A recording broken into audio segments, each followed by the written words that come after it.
Modification dans la délivrance des permis de travail et d'études à la frontière canadienne. Bienvenue au guide et reportage d'ici News Canada, animé par Angelica Sifuente. L'Agence des services frontaliers du Canada met fin à l'obtention de permis de travail et d'études à la frontière. Communiqué de presse du 23 décembre 2024. D'Ottawa, Ontario. Tel qu'annoncé par le gouvernement du Canada dans le cadre du Plan frontalier du Canada, les permis de travail et d'études ne seront plus délivrés aux signaleurs au point d'entrée, à compter du 23 décembre à 23h59. Le détournement de drapeau se produit lorsque des ressortissants étrangers qui ont le statut de résident temporaire au Canada quittent le Canada et, après une visite aux États-Unis ou à Saint-Pierre-et-Miquelon, y reviennent pour accéder aux services d'immigration à un point d'entrée. Cette pratique a consommé des ressources importantes à la frontière, détournant les autorités canadiennes et américaines d'importantes activités d'application de la loi et a contribué à allonger les délais d'attente pour les voyageurs transfrontaliers. Les services d'immigration à la frontière sont destinés aux personnes qui arrivent au Canada, et non à celles qui se trouvent déjà au pays. Les demandes et les renouvellements de permis de travail ou d'études doivent être soumis par l'intermédiaire d'Immigration, Réfugiés et Citoyenneté Canada, IRCC.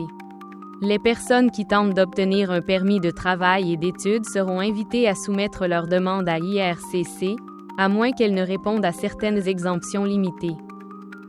Ces changements profitent à la fois au Canada et aux États-Unis en permettant aux deux pays de gérer efficacement les opérations frontalières et de maintenir l'intégrité de notre frontière commune. Ce changement nous permettra de rationaliser davantage les activités à nos points d'entrée et permettra aux agents frontaliers canadiens et américains de se concentrer sur ce pourquoi ils ont été formés de manière experte, l'application de la loi aux frontières. L'honorable David J. McGuinty, ministre de la Sécurité publique, explique. Un dialogue solide entre le Canada et les États-Unis permet aux personnes et aux biens de circuler en toute sécurité tout en protégeant les deux côtés de la frontière. Ce fléau est inutile et détourne des ressources des activités essentielles d'application de la loi. Ce changement permettra de réduire la congestion à la frontière, d'améliorer l'équité pour les demandeurs et d'accroître l'efficacité et la sécurité de nos frontières.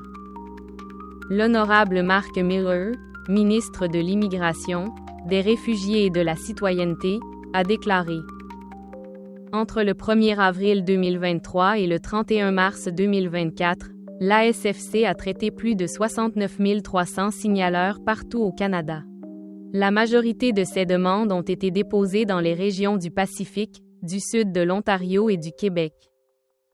Dans des circonstances très limitées, des permis de travail et d'études peuvent encore être accordés à un port d'entrée à des personnes qui répondent par ailleurs à la définition du statut de pavillon. Les exceptions comprennent citoyens et résidents permanents légaux des États-Unis d'Amérique, professionnels et techniciens dans le cadre d'accords de libre-échange avec les États-Unis, le Mexique, le Chili, le Panama, le Pérou, la Colombie et la Corée du Sud. Conjoints ou conjoints de fait de professionnels et de techniciens dans le cadre d'accords de libre-échange avec le Panama, la Colombie et la Corée du Sud. Les conducteurs de camions internationaux qui détiennent un permis de travail, lorsqu'ils sont tenus de quitter le Canada aux fins de leur emploi et ont conservé leur statut à la suite de la demande de renouvellement avant le départ. Ou les personnes qui ont déjà pris rendez-vous avec l'ASFC pour le traitement d'une demande de permis.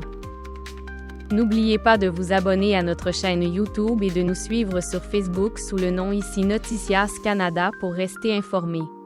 Merci de nous avoir choisis comme source d'informations fiables.